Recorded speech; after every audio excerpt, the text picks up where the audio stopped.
What is more traumatic than people think? Before we start, don't forget to subscribe to the channel so you don't miss the next videos. I wish you a pleasant viewing experience. Story 1. Emotional invalidation as a child. It may seem like a small thing at the time, but later on you find out you have no vocabulary for describing what you're feeling, or you're not even sure you're feeling things at all. Answer. Just recently I realized that my parents didn't like my emotions, so I tried to live without them. My emotions, especially negative ones, were disregarded, not accepted. When I told my dad I'm sad, I'd hear I need to stop being sad, get a hold of myself, things will be better, and so on. I get that he's trying to help. Doesn't change the fact that he's not. When I'm agitated, I gesticulate more, and I've heard countless times, stop waving your hands. When my parents ask me about my day, I don't think about what I'm feeling, but rather what kind of answer is acceptable to them, and since they don't tend to accept my feelings, I focus on events. Also, I realized I've dug my anger deep down, and I don't connect with it well. I have situations where I know I should get angry, but I don't. Probably because I believe that it will bite me in the jerk eventually one way or another. But that way, I have issues defending my boundaries. And of course, my self-esteem sucks, but that's probably more complicated. Story 2. Realizing someone you deeply cared about only valued what you could do for them, not who you are as a person. That quiet kind of betrayal hits deeper than most people expect. Answer. I'm there right now.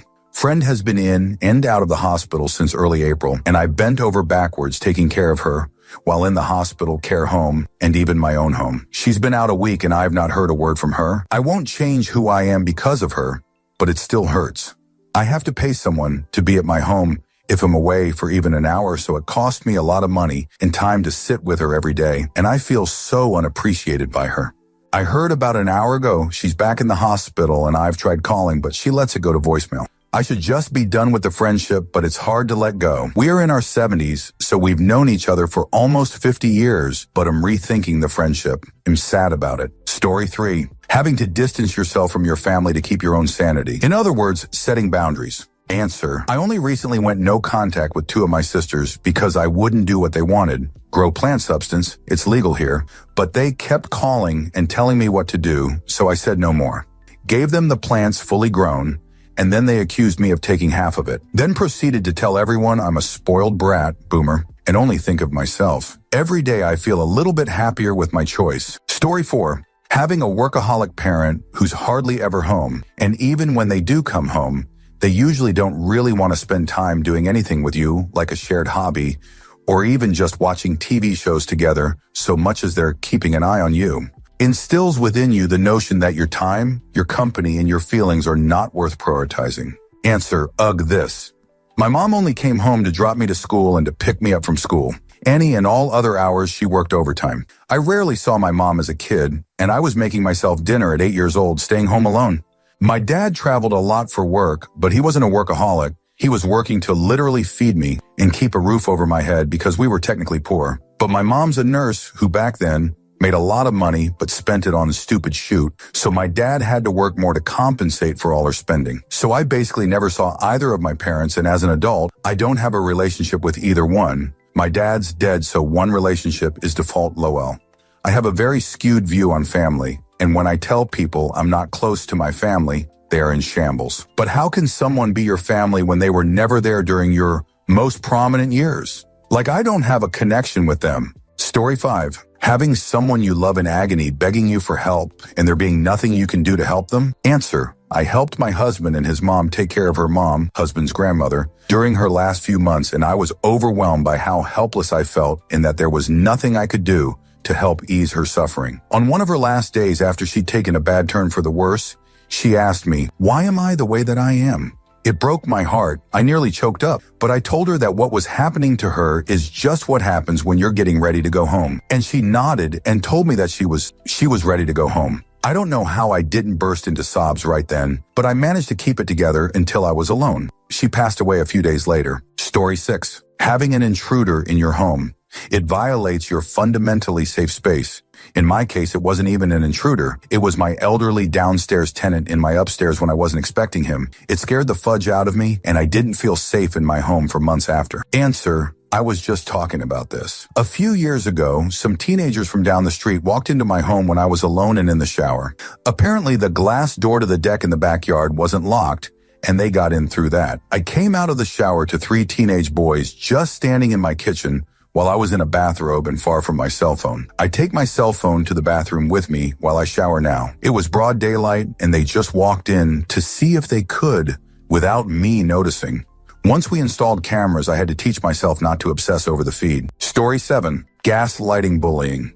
I question so much about who I am, other people's intent, my validity and skills at even daily tasks, and my general knowledge on basically everything now. I have an awesome therapist, though. Answer: absolutely. I was bullied in my first professional role by several senior staff members. They destroyed my networks, my career, and my self-esteem. I'm so far behind where I should be professionally, and my self-esteem has never recovered. I look back and wonder how I put up with it. One thing I remember is, like most abuse, it starts gradually and with small things that you can brush off or ignore. But they gradually ramped things up until my entire working existence, and a lot of my non-working existence, was dictated by it. And I think part of me felt like I deserved it, as both they and my organization tried to convince me.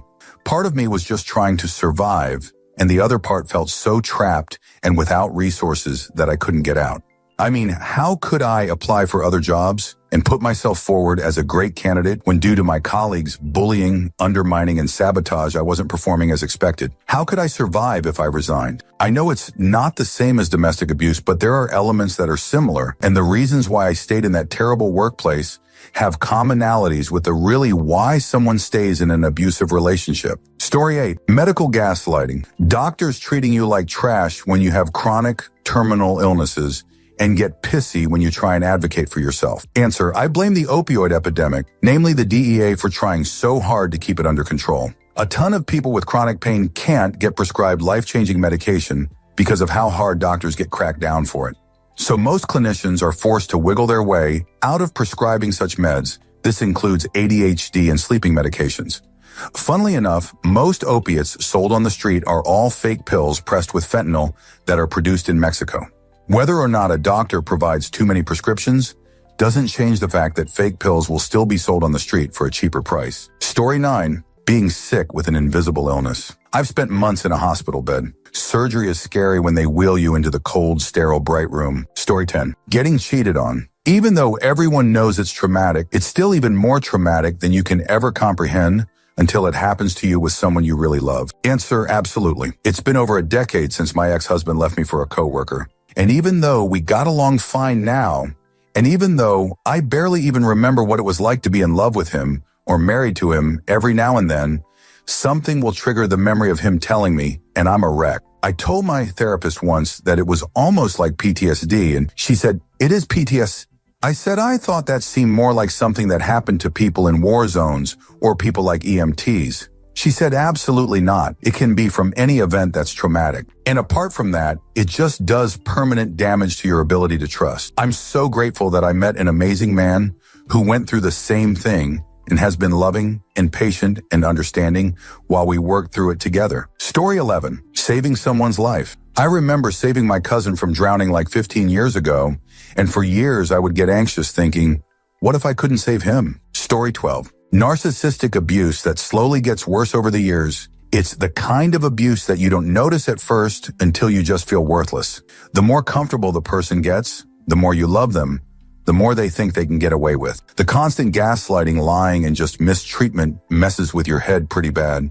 Months after my breakup, and I'm still trying to build myself a mental state back up. Answer: amen, especially the ones who you are most certain you'd spend the rest of your life with. It leaves you spending so much time trying not to go through what-ifs or memories, searching for any reasoning behind why, even hoping to find wrong you did just so you can justify them. In time, you do phase out of this to clearly see them for who they were, feeling secure and knowing you did right.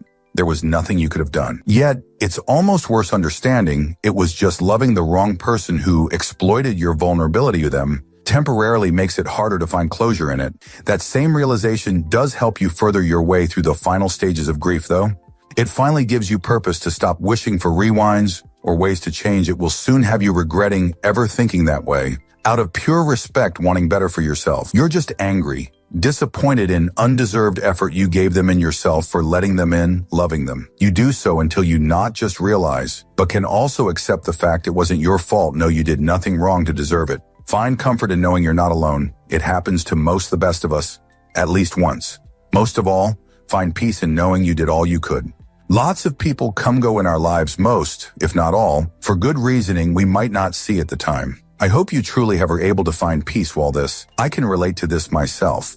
I'll be sure to keep you in my prayers. Just hang in there. Keep pushing. You honestly might never completely heal from it or them, but eventually life will get back to normal. It will be easily manageable as something you only remember ever so often. Don't let it change you as a person. Don't allow it to break you before you can heal enough to live freely again. Story 13. Being given the gifted kid label as a kid because you could read at an early age and were good at pattern recognition, then end up struggling in college, university, or with your career because suddenly you need skills you never learned and become depressed. Answer. A lot of states still have specific criteria and educational requirements for teachers of gifted students. Ohio is one of them. My spouse is a high school teacher. I totally agree that this designation leaves kids in a position where they feel they already have that something and don't need to work at learning new content skills. I feel it was an odd disservice to me as well. I think people think of me now as a late bloomer, but it's like, nah, I believed early on that I was entitled to success as a GT kid, and that really stunted me. Story 14. Having a parent who made you feel like you had to earn their love and nothing you ever did was right. Story 15. Being abused as a child. Some of us never get over it, and I don't know how the others do to deal with it. Answer. Almost 30 and struggling with this really bad, or in TBH. I'm learning that I've been abused a lot for being neurodivergent in an immigrant family. I was always the black sheep in everything, and I think a lot about how much being told I'm stupid, a child, a bum, etc. Getting physically abused has affected my ability to take good opportunities when they come my way. It's insane, BC. I recognize that I'm really good at my special interests, but BC, I lack any confidence. I will always downplay myself in professional settings due to the way I've been treated in the past. I'm so glad I'm learning these things, the BC. I know I'm not stupid. I just need to work with the way I process things, and that happens to be different than others. Story 16. Having someone die on your watch. Had a youth group retreat, and a child drowned while we were at the pool, and we didn't even realize it until the evening. I can't shake it. Story 17. Being neurodivergent. It's one thing to not know how your brain works, but it's 10x worse when all the adults around you in your childhood have no clue how to handle you either. Answer. Feels 100x worse when all the adults around you in your adulthood have no clue how to handle you.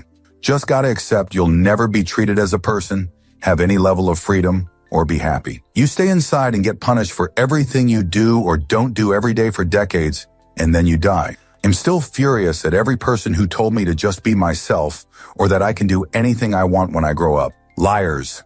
I can't be myself or anyone else because both are wrong bad, and I can't be anything at all, let alone anything I want. Story 18. Losing a job unexpectedly can mess with your self-worth. Brush it off like it's normal, but it's a real trauma. Answer. I lost my job as a firefighter several years ago for something I didn't even take part in. Not to get into specifics, but it was even on the news. Unfortunately, I made firefighting my identity, and when I lost it, I lost part of myself too. I learned to never make something other than my close family my identity, and since have gotten a job at another department, but now I just consider it a paycheck to support the ones I love.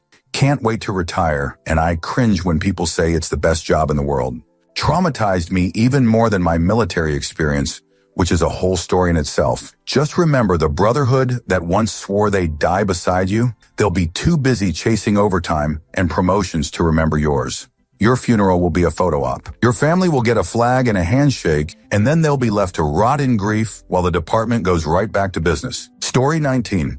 Being falsely accused of some fudge-up shoot edit. I don't mean someone just saying something about you. I mean someone making real legal accusations against you. And unlike many, no, I'm not angry or upset with them. I just wish they knew how much it hurt me and for how long. Answer. This is actually why I refuse to watch my niece and nephew anymore. I'm fat, bald, and wear glasses. My niece hit her edgy phase and thinks calling anyone and their grandma a pedo is hilarious. I used to watch them every other day because my sister was going through a nasty divorce until we were walking through a dollar store, and I had to grab my 5-year-old nephew from trying to grab something. Don't remember what. My niece decided to say, "Stop touching him, you pedo," around an entire store of strangers. Nothing happened, but I was furious. I told my sister, and she thought it was hilarious. Now she's pissed I refused to watch them for her. Story 20. Verbal and emotional abuse. I was in a previous relationship where emotional and verbal abuse were a problem, but not physical. I think most people see physical abuse as traumatic, but I still deal with mental health issues as a result of the abuse years ago. Answer: yes. For me, it's so hard because the overwhelming majority of it was unintentional. My parents weren't trying to be cruel. They lacked the emotional maturity or understanding of their own neurodivergence and mental health. They just did what they thought was best. I'll never ever forget the times that I'd try to bring up a simple criticism and get told that was fine. She was awful. I should call CPS and they'd come take me away to live with somebody else. Here, she'd even dial the number for me and would put the phone receiver in my hand as she began dialing. My relationship with my mom has gotten better because we both have grown and healed, but it was not a quick or easy fix, and in some ways makes it so much harder because talking about the bad stuff when I was a kid feels like I'm betraying the current person. Story 21. Watching your parents slowly get old. The little changes pile up, and one day you realize they're not as strong as they used to be. It messes with you more than you think. Answer: my dad has always been my Superman. He was strong, spry, and smart. He's 80 now and still very active for his age, but I'm seeing him slowing down, having aches and pains, and while he's still with it upstairs, it takes longer for him to process info or needs additional explanation. We lost my mom last year, and he was her primary caregiver for the 3 years of illness. It's like he kept up until her passing, and now he's letting go. IDK how to explain it, but he took care of mom with minimal help from us, her preference, with all of his energy, and now that she's gone, he's given himself permission to slow down. Sorry for the SALOL. I guess you hit a nerve with me on your post, and I needed to let it out. Story 22. Getting into a car accident. Doesn't have to be anything major, but I've been in two and am honestly not looking forward to learning how to drive. Answer: I had one 17 years ago. A driver fell asleep at the wheel and plowed head-on into me. I broke everything from the waist down and will have lifelong issues. My compensation was pathetic, but I'm here and alive. I thought this many years later I would have gotten over it a bit more. I've had multiple types of therapy to get past my PTSD symptoms over the years. I would highly recommend somatic therapy for anyone tackling trauma, by the way. Story 23. Emotional abuse. Most PPL think physical abuse is the worst thing that could happen. In my experience, emotional abuse hit way harder, is more intense. Specifically, BC people can't see the scars it leaves. It's more insidious, harder to identify, explain to others until it's really bad. I've experienced both. The emotional abuse has always been more painful than anything physical. Answer: honestly, I'd rather my parents have beat me with their fists than what they did. Nobody believed me until these last few years because they held up the facade so well and they blamed everything on us, the ADHD demon children. Now that the both of us have moved out and away, our mother has been venting out and about in public because we aren't there to abuse, spewing all sorts of dislike nonsense that's obviously not true, and people know it, saying things like her boyfriend made her quit her job. He's such a gold digger. I dislike him so much. If I ever get my hands on that boy, oh, what I'll do. He's dragging my girl into alcoholism and substances addiction. He's no good. She doesn't even look at me anymore. Screamed in the grocery store at his little sister who was working till 1. Adi, how can he be digging for my gold if he also made me lose my financial stream? Also, how can he be a gold digger if he waited until he found a stable FT job to move in? 2, I have never and will never do or not do something because someone says I should or shouldn't. The whole town knows that. The town themselves actually told me I should find somewhere where my talents are appreciated, and that was my wake-up call to realize the job I had fudge-sucked. 3, threats of physical violence against a very sweet boy. He's well known for being a sweetheart in this town, and he has a good standing family. 4, I am 21. I ran into her coming out of the liquor store. She asked what the event was, and I told her that my boyfriend and I wanted to have some Mike's Limes with our supper that night. I also smoke plant substance and have smoked plant substance for years before I got together with him. But no, that means he's drugging me. Gotcha. 5, why the fudge would I, meanie? So now people come up to me and apologize for not listening when I tried to say that something was seriously wrong with her. Nobody believed us even after we both attempted tragic end. For the same reason, her. She spun a narrative that we were the problem, and the town treated us as such. I'm still cleaning up after the emotional damage she caused me as a child, teen, and now adult. And now I have to clean up the damage she causes perfect strangers who are understandably shaken by witnessing one of her vents. If she would have beaten me, I could have proven it years and years ago, and she wouldn't be fist-fighting randos in the grocery line, sigh that would get her arrested. Story 24. Being let go or fired from a job.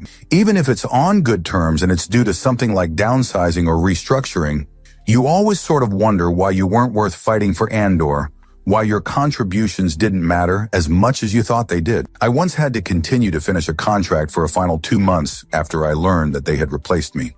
I had been there for years and had nothing but positive feedback and good performance reviews, but they were moving in a different direction with the position, and there was really nothing I could do about it other than grit my teeth and smile through meetings where they talked about future projects and other plans that included my replacement. It was rough. Having to show up and play nice and focus on doing my job for those final 2 months was actually harder than being let go to begin with. Answer: I once was fired from a job because I was the victim of a very elaborate social engineering plot.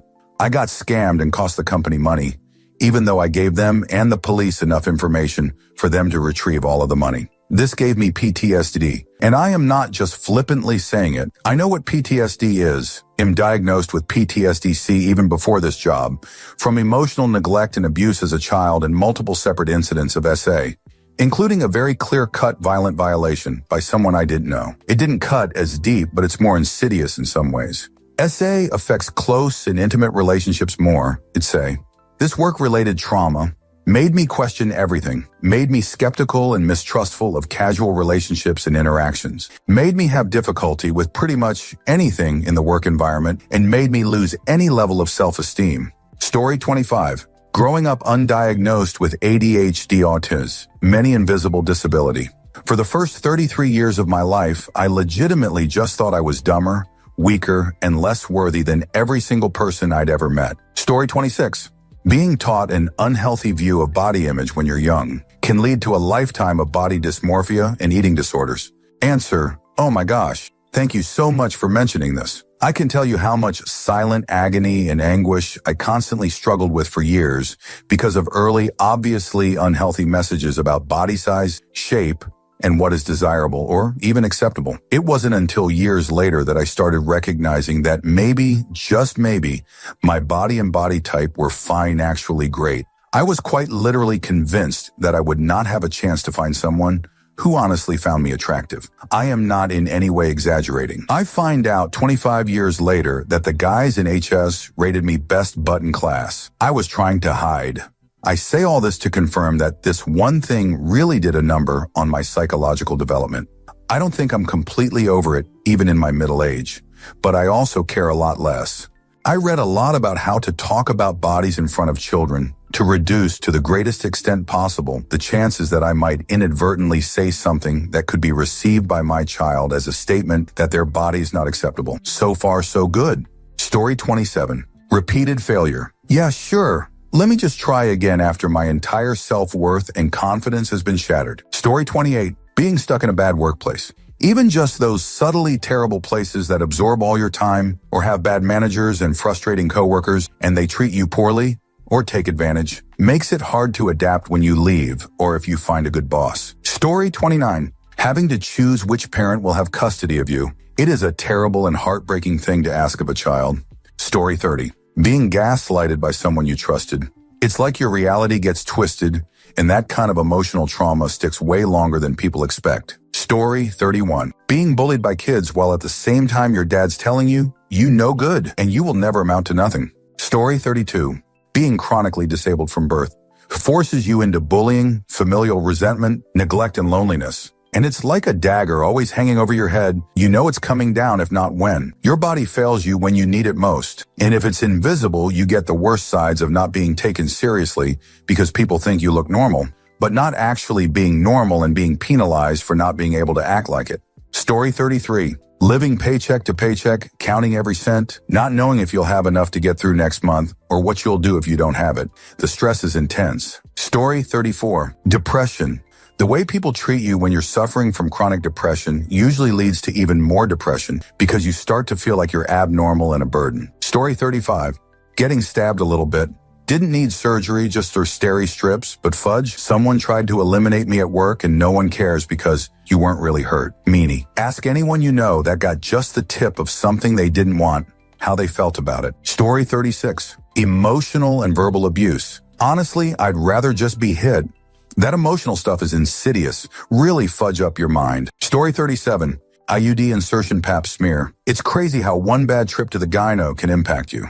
We have to trust these doctors with something really intimate, and you'd be surprised how little they care about making you feel safe or even not trying to hurt you. Can you imagine that in 2025, offices aren't even screening for intimacy assault history before they jam a speculum into you? You can cramp for days after a bad pap, and IUD insertion can sometimes make you black out. Then after all that, you have a nurse or doctor telling you, you'll be fine. It's just another way women are trained to endure pain and not complain. Answer: I don't know how to not make this come off invalidating, but this sounds like awful training on their part. My gyno slowed my appointment way down for me and explained it all in a way I could understand. She narrated everything she was doing until my pap was done. She let me dress and undress alone. I have an extensive history of SA, and this was strongly considered by her. I hope you are able to find someone who is willing to be supportive. I haven't had an IUD, and the horror stories keep me from getting one. Story 38. Losing a sibling. Passing in general is hard, but something about losing a sibling hits different. I'm the only kid now, and once my parents are gone, I'll have no immediate family. Story 39. Losing a parent at a young age. Maybe people think it is, but I at least don't give myself enough credit for being strong enough to live through it every day. Story 40. Losing a pet. People expect sadness, but the grief hits like losing a family member and lingers quietly for years. Story 41. An infestation. Years later, and I still freak out over anything that looks remotely like a bug in my house. Lost everything I owned, and people still treated me like I was crazy for having breakdowns about it. Story 42. Surgery, specifically emergency surgery, but all surgery too. Had an emergency oophorectomy, had an ovary removed in March. Simple procedure. But the recovery has been so much harder than I thought, and now I find myself scared every time I get a period cramp, wondering if it's happening again, if I'll lose my other ovary. Answer: I had my gallbladder removed last March, and it was awful. I had an allergic reaction to a medication they gave me right before knocking me, as in my mouth became very itchy. First sign of anaphylaxis for me. Turns out I'm allergic to chlorhexidine, the sanitizing prep they use. So, as I was recovering, I broke out in a horrible rash. Then I found out I'm also allergic to the surgical glue. All of my incision sites welled up, and I had to remove the glue myself at home a week later. I'm so traumatized by what was supposed to be an easy surgery. All of this happened after my horrifically traumatic C-section, where I delivered an infection at my incision site, and that reopened a week later in the middle of the night. I'm so fudged traumatized. Story 43. Working in healthcare. I'm a pediatrician, just your regular PCP pediatrician. I can go from sending a sick kid to the ER, to laughing about Paw Patrol, to filing a CPS report, to dealing with a tragic end teen, to congratulating parents on their newborn, to playing peek-a-book with a 15-month-old, to talking to a teen about positive STI results, to congratulating another on college acceptance. All while getting 5,000 messages on my chart and 2,000 refill requests and 1,000 referrals and 200 prior auths. It's so exhausting. Be kind to your doctors and nurses. Answer: I can't imagine the roller coaster of emotions. I sometimes wonder the same thing about therapists, how they may have a tearful older adult who's grieving loss in one session, and then the very next session, with no break in between, see a middle-aged adult who's in a good mood and cracking jokes, and then the next session after that, with no break in between, see a kid who's getting bullied in school and who doesn't want to talk. Story 44. Isaburasum. Disappointing your parents, failing yourself, being cheated on, neglect, autism, miscarriages, stillbirths, infertility, poverty, loud noises, bullying, lack of supportive people around you, being force-fed, especially if it's an edema you don't like, gynecologist visits, accidental injuries during intercourse, i.e. tearing, scarring, losing a job, losing a home when it's not your fault, losing a pet, being helpless when someone is begging for your help, especially a loved one, breaking a bone, being trapped inside the house, especially small and/or dark areas. Story 45. Having multiple teeth extracted for no reason. or just careless dentistry in general. At 29, I was told that I needed to have multiple 7 teeth extracted immediately in one sitting due to an emergency infection that was barely explained to me.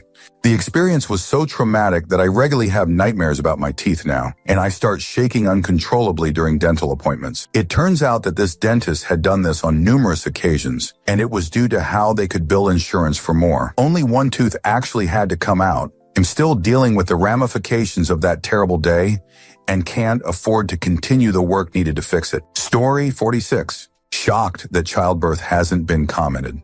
All of the older women in my life thought I was being dramatic with my fears. Lo and behold, my little boy and I almost died last year after a perfectly uncomplicated pregnancy. Story 47. Teaching. Our poor kids aren't all right. Teachers either need more training in psychology and trauma, or we need more support staff who have this training. Story 48.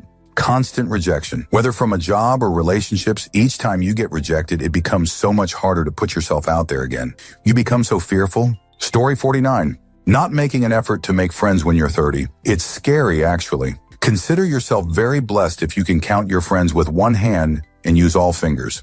Story 50. Caregiving. I was the primary caregiver for my mom when we were blindsided by an early onset Alzheimer's diagnosis. I took care of her here at home for about 5 years until her needs eclipsed my abilities. The decision to put her into care was also traumatic. It's fudge rough and very isolating.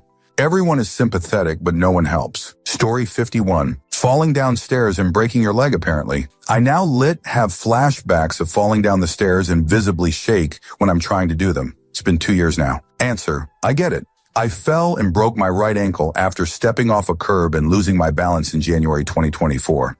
I was distracted because I was laughing at something my much taller male friend said, and I matched his pace while stepping off the curb. It took 54 weeks for me to make a full recovery. I'm nervous every time I step off of a curb now and don't know if I will ever be comfortable talking to someone while stepping off of a curb again. Isu no Rini. Story 52. Goodness, reading through these comments and knowing I've experienced a lot of this makes me wonder how I'm even functioning. Well, barely functioning, but now I know why. Story 53. Tinnitus. The absolute panic of realizing you'll never hear silence again. It made me fall into a deep depression for more than 5 years. I've started to accept it now, but I still have days when I can do nothing else but cry when it gets too overwhelming. Story 54. Car crashes. They happen so often that they've become normalized, when in reality they're a god-awful thing to experience. I've been in both a minor and a major car crash. Even minor ones can shake the hell out of you, especially if you're not at fault, because it causes you to lose all trust in other people on the road. Cars feel like passing traps, sometimes TBH. Story 55. Losing a friend or loved one suddenly. Car accident, tragic end, takedown, or the loss of a child. You never truly recover. Story 56. Masking every day. I'm autistic, at school and at home for several years, not being diagnosed, then getting diagnosed and having your parents refuse to believe it. And every time you act autistic, they give you the same talk over and over again. And it just wears you down and having meltdowns and burnouts. Not wanting to be autistic, wanting to be narcmo. Story 57. Growing up in a loud household, one where yelling is common, even if it's not for violent reasons or towards you. Story 58. Being the one child, middle at that, out of 5 that isn't intellectually disabled. I'm 46 and still having my needs primarily ignored while trying to seek maternal approval through helping my siblings. Because all of their trauma is what is focused on daily, and no one sees that this is traumatic for me. Pity party here. Story 59. Job seeking when it's not going well. It makes you so angry when you spend hours crafting the perfect application, only to get rejected by a bot. When you get left hanging for ages after an interview, only to get a form rejection email, it makes you feel like you don't matter. And when you've got years of experience, you can be made to feel old and out of touch because you're competing against graduates of a relevant degree that didn't exist when you were that age, and they'll work cheaper than you, so they get the job. You feel so stupid for not aggressively upskilling all along, and quickly start doubting you could do jobs that are actually well below your skill level because the robo-rejections have crushed your spirit. Plus the overwhelming fear that you won't be able to find a new job in time and suddenly won't be able to pay your mortgage. Story 60. Someone attempting tragic end because you broke up with them. People outside of the relationship think that because they didn't actually succeed, that it's fine.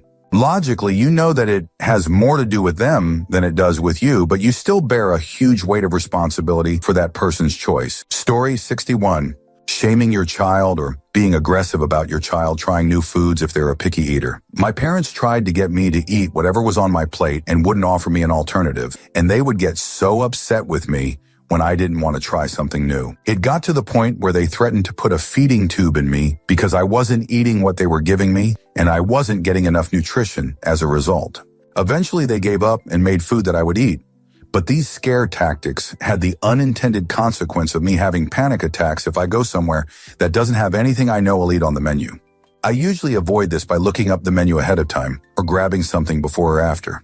I honestly think I would be more open to trying new foods if my monkey brain didn't think something bad would happen to me if I ended up not liking it. Obviously, you should try to help your child expand their palate, but you need to be patient and gentle with them. Whenever my younger cousins are having trouble trying new foods, I try to sit with them and help them work up the courage to take one bite. It would have meant the world to me if someone did that for me when I was their age. Story 62. Getting hacked or worse, having your internet identity compromised, stolen.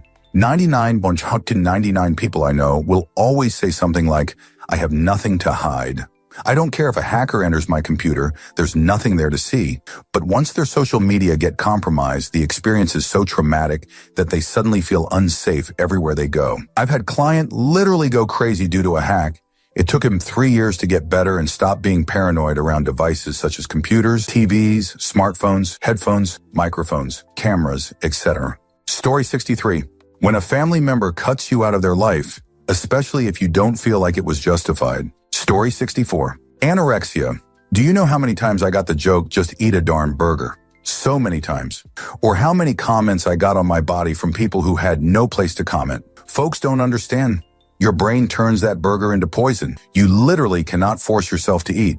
Something horrible in the deepest part of your soul will not allow you to eat. And when you are 17 and you die, temporarily, of heart failure, that trauma sits with you for the rest of your life. So does the trauma of 6 months in a hospital ward trying to recover. Every time you look in the mirror, you see bones, hollow eyes. Every time you stand up, you pass out. Your hair falls out. You watch yourself die right in front of you, and you cannot save yourself once you're at a certain point. And then after another certain point, nobody else can help you. You just won't hear it until you face severe, life-altering consequences. People joke all the time about this disorder, but there is a reason it is classified as one of the most deadly mental health disorders out there. Story 65. Having a loved one with mental illness, having to make decisions that are best for you regarding that loved one, knowing they may be seen as selfish. My examples would be divorce, especially difficult since we have kids, and putting my child into residential facilities for a time when all other options had been unhelpful. Answer: that is so true. Fortunately, no kids were involved in our relationship. However, the constant worries you have and the necessity to learn how to make Desicon saving you own mental health are hard. There were times I was constantly afraid that he is dead the next time I see him. I never felt so helpless as there was nothing I could do to help him. Story 66. Caring for a permanently disabled child that will live a full life. The parents break. Their life become nothing but caring for the child even as it becomes an adult. No career aspirations fulfilled. Everything centers around access to healthcare in case of an emergency. No future, no plans, just obligation. You even begin to resent your child for living. You become a shell. You come to be unsure you love your spouse because you do, or because you have to for the child. Life is this way until they die or you do. Story 67. Being bipolar. I can never trust if my happiness is real or if it's a sign of me about to go off into a manic episode. Story 68. Betrayal from somebody you cared about. It comes in many forms and is not always insidious or intended, but the damage it causes runs deep and persists in perpetuity without outside intervention. Story 69. Your own mental health issues can be traumatic to themselves, not just the trauma that brought them on. It took me too long to realize and accept that it's real that experience was almost as traumatizing as the first. Story 70. Feeling left out, excluded consistently for a significant period of time by people you have to be in close quarters with often. This has been something I've experienced heavily during 2 periods of my adult life, and both times, close family and friends told me I had changed significantly after. Those changes usually have to do with how outgoing, happy, and generally excited about life I am, all of those having decreased significantly in the after. Story 71. Interactions with the police, especially the insane ones who are armed to the teeth and have something to prove. Story 72. Having a toxic boss and working under extreme pressure. Seriously, that stuff sticks with you for so long. I'm surrounded by great people at a job that gives me freedom now, but I feel like at times I've been programmed to have self-doubt and anxiety. Story 73. Antidepressant failures. We push people to get professional help, but the truth is, for the majority of patients, it takes at least 1 or 2 failures to find a medication that improves their symptoms. Failure takes months of adjusting dosage and waiting around for the next appointment to adjust again or change the script. It took me 13 years to find a medication that helped, and after all of that, it took an extra 6 months of appeals with my insurance to get the medication paid for. It grinds down people's hope, and it affects people who are already low on hope to start with. Story 74. Feeling unwanted. It forever affects your relationships with other people and yourself. You can evolve above it, sure, but it still leaves a stain. Story 75. Saving someone's life. I kept a young man from jumping from a bridge about a month ago, and I can't escape so many random things and what-ifs about that night. Story 76. Gaslighting. It's extremely distressing to feel like you can't trust your own feelings. It makes you feel like you're going crazy. Story 77. Having a parent die younger than 40. My mother died when I was 15 from a tipsy driver. I'll forever feel those effects. Story 78. Chifurin. I was always the quiet kid. I never talked as a child during school, and it wasn't until I was in my 30s that I really started to understand why I was that way. When I was a kid, it seemed like everything I liked or did was used to bully me. I always got laughed at for being different. I basically shut down and stopped trying to talk and make friends because it wasn't worth it. I didn't start coming out of this till I got to college, and I had to learn how to be more socially educated, finally made friends that have my back and like me for me. I still catch myself thinking in old ways, but at least I know how to deal with it now. I spend most of my life afraid to show people the real me, and people really don't understand how deep the anger and pain runs. Story 79. Stillbirths, miscarriages. Since it's hard to get over it, then most people think, and sometimes they don't really recover from the situation. Story 80. Vulvodynia, interstitial cystitis, or any chronic urogenital condition. You can't talk about it like other people can talk about their problems because it's TMI or taboo. Story 81. 2020 fudged me up. I never got seriously sick or lost anyone close to me, but the state of anxiety I lived in during that time took years to wear off. I still feel like life never really got normal for me again. Story 82. Say, as a child, growing up with a parent who is emotionally distant, constantly depressed and hating themselves, losing a best friend to substances, overdose, mental hospitals. Man, the list goes on. I'm healing slowly. Story 83. Oh boy, I've got a potentially triggering one. When you, as a female, are reduced down to a baby-making machine or incubator. When your only worth is seen based on your potential to procreate or be bred. When the unborn, or even non-existent unborn, matter more than your life, health, happiness, and right to your own freaking body. You matter less than a non-existent thing. When you are given less rights than a corpse. Was recently denied sterilization surgery because you'll regret it someday. Nope. The person who was responsible for me being unable to get what I wanted, to have safety in my own darn body, only wants to make sure that the option of me making them some biological spawn to Google over isn't lost to them. They don't care about you. They care about your use for breeding. To be reduced to this is just so engaging, painful, and traumatizing on a level I can't put into words. Imagine if we regarded men like this. There'd be outrage at the dehumanization of a person to their genitals. Story 84. Being constantly out of place the moment other people joins in your little circle. Like literally you can just sit there and no one would look at talk to you. Story 85. Moving. I've moved twice in the last year and moving again. It messes you up. I don't really consider myself as having a home. Story 86. Passing. There's no escaping the harrowing truth of it when you put someone you love in the ground. They take a piece of you with them. Story 87. Having elderly parents at a young age. My dad will never see me walk down the aisle or get to meet my future children. Story 88. Postpartum anxiety and depression. I had it so freaking bad after my second baby that I literally thought I was going to go insane and was very tragic but I kept pushing through every day.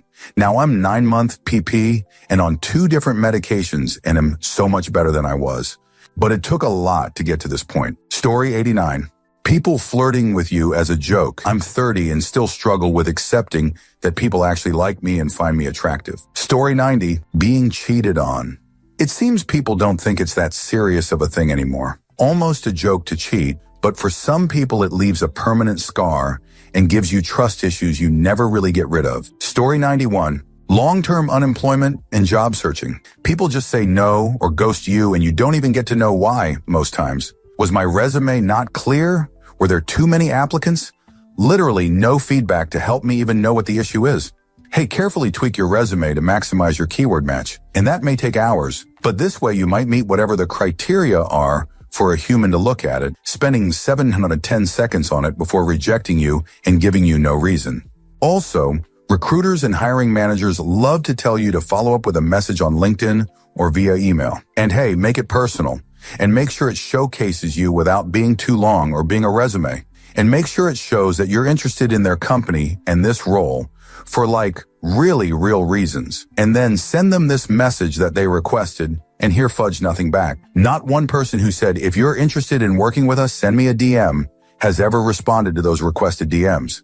And oh, even though you don't get a reason, after enough time, people will just assume there's some reason you haven't been hired and pass on you. It grinds you down and it drips a lot of resentment into you.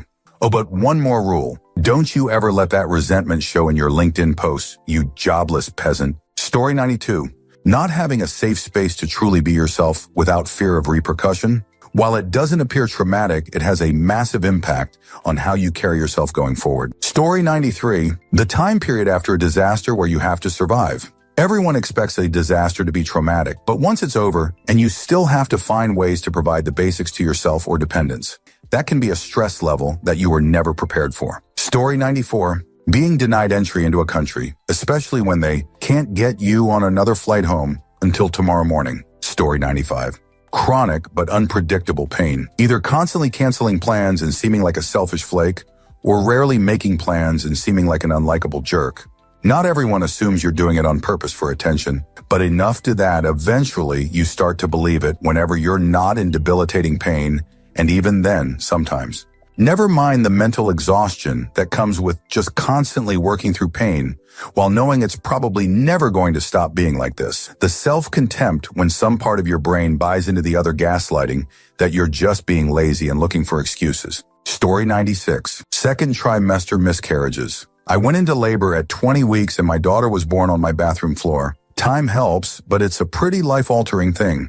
She had beautiful fingernails and toenails. She had a functioning pancreas. She was just small. Story 97. Childbirth. No, seriously, it's not just that it hurts. Whatever. Lots of things hurt. I was in labor for 24 hours with an extremely stuck baby. They did an emergency C-section, but I had been in labor for so long, the epidural wore off halfway through it. So I felt the C-section. I was wide awake. Then they couldn't get the bleeding to stop, and everyone ran around and panicked while they paged a better surgeon. It's not just a painful experience. Sometimes it turns into surgery while you are wide awake with no anesthetic. And that's a good outcome if you are familiar with the invention of the chainsaw. Story 98. Being cheated on. It's so easy to say you'd leave right away if it happened to you. I always said that.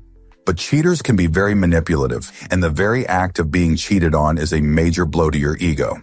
Unless you've been through it before or have a really strong sense of self, it's easy to get trapped in the apologies and manipulation when you also feel lower than you've ever felt. Story 99. Adoption. I was adopted at birth and still got abandonment trauma. I was adopted either medical records. I was adopted into an educated middle-class family that abused me when I showed all the signs of autism and CPTSD.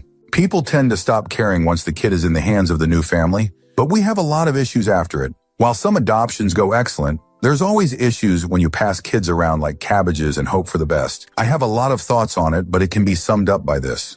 If you adopt a kid, they are not always going to be like you and may come with a host of issues and trauma you have to figure out how to navigate, just like any parenting sitch. Answer: took too long to find this.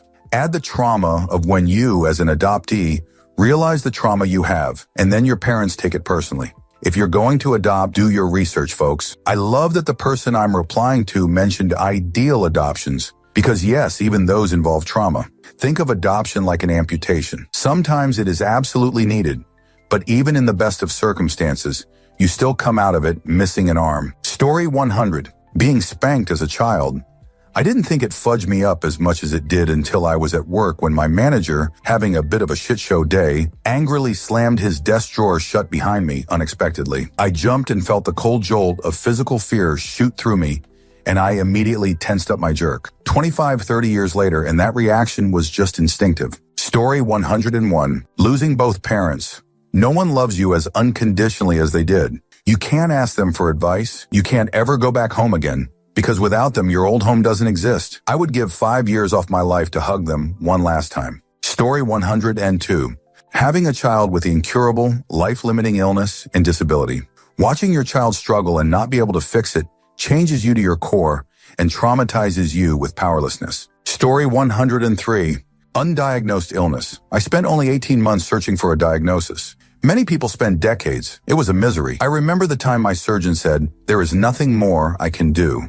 You need a neurologist." I was certain I was a goner.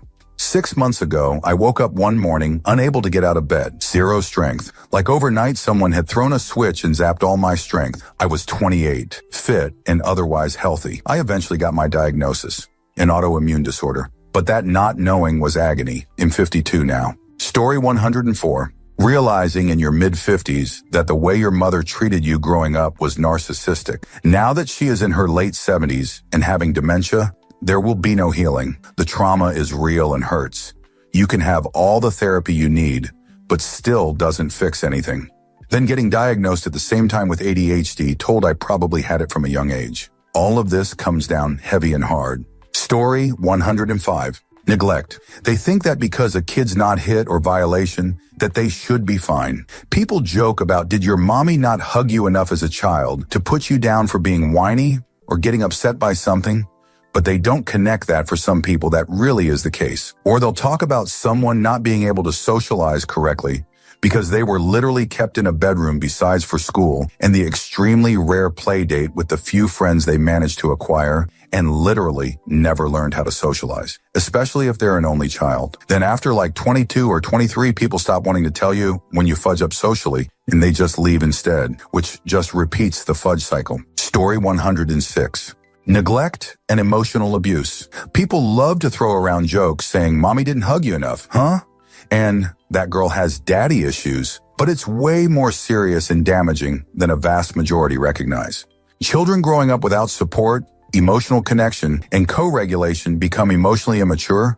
Repressed adults who struggle to regulate, much less identify their emotions, and who struggle to connect to others and to themselves. Not to mention the immense struggles with self-esteem and personal identity that can arise from these situations, and the horrific side effects those carry.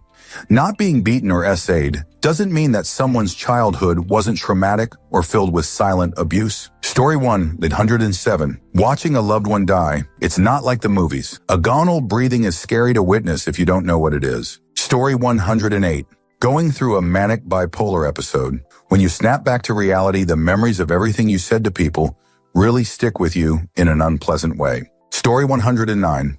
Probably circumcision. Accurately described as male genital mutilation by definition, it's definitely traumatic for the infant, and the psychological effect of that, while not consciously remembered, most likely lingers in some way. Story 110. 4 years ago, after the military coup in Myanmar, I joined the resistance movement. Because of that, I was unjustly issued an arrest warrant and had to flee to a liberated area controlled by an ethnic armed group. I was the only woman in that remote mountain outpost, sleeping in a small cold shelter with 6 male soldiers. They never hurt me, but I went to bed terrified every night. Water was scarce, and I suffered from painful infections without access to proper medicine. What hurt the most wasn't just the physical suffering, but how people treated me afterward. Friends and relatives distanced themselves once they heard about the arrest warrant. I understand they feared for their own safety, but during my darkest times, not a single friend stood by me. I had sacrificed so much. I supported over 1,000 striking civil servants with food and health assistance, helped families of political prisoners and fallen revolutionaries. I never expected anything in return. But when I was at my lowest, even a few kind words would have meant the world. And no one was there. That kind of silence still hurts. Story 111. Being broke, not having money can tear you apart. The mental disturbance that comes with it is unmatched. Story 112. Solitude. During the pandemic, I was stuck in the apartment I rented alone for 2 months before I could go back to my family home. I genuinely couldn't speak with anyone for the entire day, except for a brief call with my sister or mother from time to time.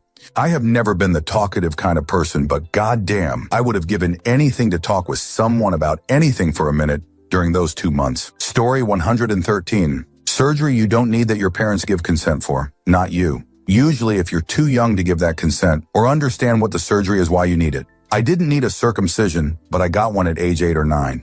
I didn't understand what it was or why I was getting it. But it took months of scarring and recovery in DRs and my mother obsessing over my genitals when I had never given them much thought prior. On top that later in life, I'm starting to realize that the problems that made it be thought I had to get one came from not cleaning properly, which my parents never taught me how to do. I didn't even know that my male body part could be cleaned more than it was, or that there was anything under the foreskin. And you know, rather than teach a kid how to clean himself or tell him that it's even possible, let's just cut off a few inches of skin and not properly explain to him why. Fudge, sir that. Story 114. Sharing something traumatic, hoping for some support, only to be met with silence or being outright scolded for it. Story 115. I underestimated house fires. Waking up in the middle of the night, sweating thinking it's happening again, only to realize everything is fine. My house isn't on fire. That kept going on for years, nightmares, in which my house was on fire again. Waking up, checking the entire house, go back to sleep. Well, at least attempt to go back to sleep. A decade later, I still have those nightmares, but maybe once a year, I can live with that. Story 116. Losing a sense of identity. Like after a job loss or major move can be more traumatic than people often realize. Story 117. Losing a parent when you are relatively young. My mom was diagnosed when I was 28 and she died 13 months later. She missed my wedding and meeting my daughters. My husband also lost his mom at 59 as well, so our girls were born without either grandmother. I still feel the loss every day. Story 118. Physically, passing out, getting knocked out. In movies and TV, we see people pass out, get knocked out for minutes at a time when, in reality, anything beyond a few seconds is pretty much a guarantee to leave lasting damages. Mentally, any form of parental reprimand, especially withdrawal or denial of affection, a parent can quickly forget the no said in a moment of rage after the child did something stupid and asks is, "You still love me?"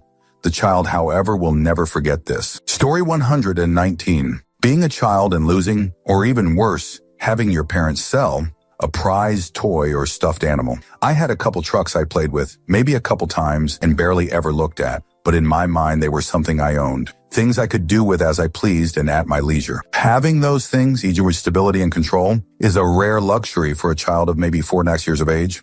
One of my parental figures must have decided that I didn't use them much and wouldn't miss them. But I woke up that morning and walked outside to a garage sale and an old lady walking away with my trucks. Freedom. The silver lining was that she reassured my bawling little form that they'd be going to a good home, but man, that stung back then. Talk to your kids like they're little adults, because this kind of thing can and will stick with them for a long time, even if they seem to get over it easily. I also have some childhood stuffed animals that I've misplaced somewhere and miss them dearly.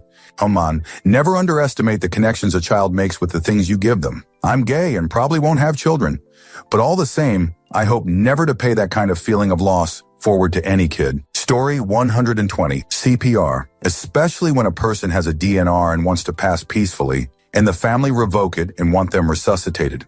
Violently cracking your 95-year-old grandma's ribs for what? Story 121. My mom forgetting who I was. She doesn't recognize me in person anymore. She knows she has a son, but I assume she thinks he's still 16. Turn on him 36. Fudge mental illnesses. Story 122. Getting scammed. People are like, oh, it's the victim's fault for falling for it. No, scams are fabricated specifically to be very believable. Not only that, but scammers often only target people who fall into less tech savvy and/or more vulnerable demographics. Imagine if your friend gave you a cookie and you got sedated by that cookie and he did it so he could raid your house. If you blame yourself for trusting that friend, then you're too hard on yourself. And if others blame you, then they're assholes. Scammers bring depression and hardship to communities of which people can only imagine the pain of unless they've been taken advantage of themselves. The scammer probably needs the money. You have no way of knowing that. Of course, There are some scammers who are genuinely struggling to survive and are desperate for money, but the majority have a decent salary. Imagine a scammer who makes $60K a year scams you for everything in your bank. The first feelings you get are betrayal, embarrassment, guilt, and a lot of times depression. Apart from the mental assault, who knows? Maybe you get evicted. Maybe you were unemployed and can't get your money back. Maybe you had money saved for your kids, and now they have no money for college. The possibilities extend. The bank will restore their funds. Scammers don't care about whether the bank covers the victims or not, and a huge amount of scammers actually scam in ways in which a bank can't get involved. Even in cases where banks can help, a lot of times they choose not to for various reasons.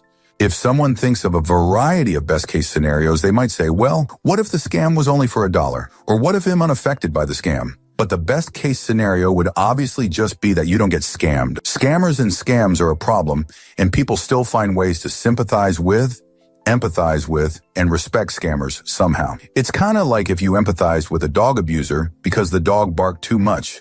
You empathize with a scammer because you don't fathom how much their scam hurt the victim. Story 123. Emotional psychological assault. Words can and do hurt people. Cyberbullying is a real problem and hurts children and adults. If we saw saying something mean, cruel, coercive, manipulative, or pressuring to others in the same way we see throwing a punch at them, this would be a different and better world. Also, you might find you are more persuasive, at least in the long run. In the short term, you might bully someone into agreeing with you, but that will just last until the next might makes right person comes along. Convince the enemy that they are wrong with civility. If you can't, disengage after stating your case. You will not win every argument, but you might give third parties, kids who are just learning about the world, a better chance at buying into your position. Story 124. Bed bugs. If you've lived through an experience with them, I still have legit PTSD from it. Story 125. Being bullied by colleagues. Went through it multiple times, and today was also a bad day. It brings so much stress and tension. Story 126. A toxic work environment. It can be a daily torment, and you can be haunted by it for years after you have left. Story 127.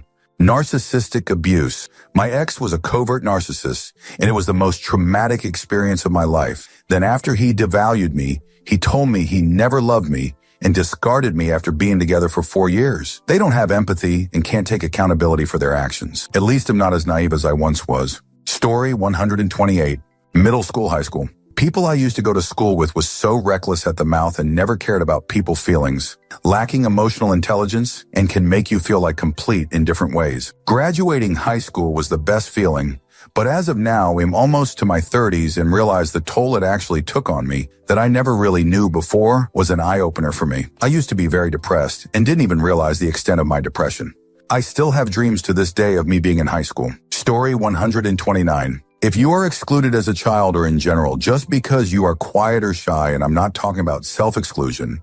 Story 130. Violation intimacy assault reporting to the police. To receive zero justice, whether it was one time or multiple times, by one person or multiple people, whether it happened in one day or for years and years, whether or not you've told anyone right away or realized the severity of it years later, then telling your testament to those in power to do something about it. Just to be told 12 of our peers don't want to believe these kinds of things happen in their own backyard bullshit. It's like being told there has to be a dead body for them to do something. Tragic end from the distress also doesn't count. The victim shares would have to be takedown. In my opinion, violation is worse than takedown because it's like your soul was eliminated, yet you're forced to stay alive through it all. Our justice system is sick, desperately needs reform. I could speak about this for days.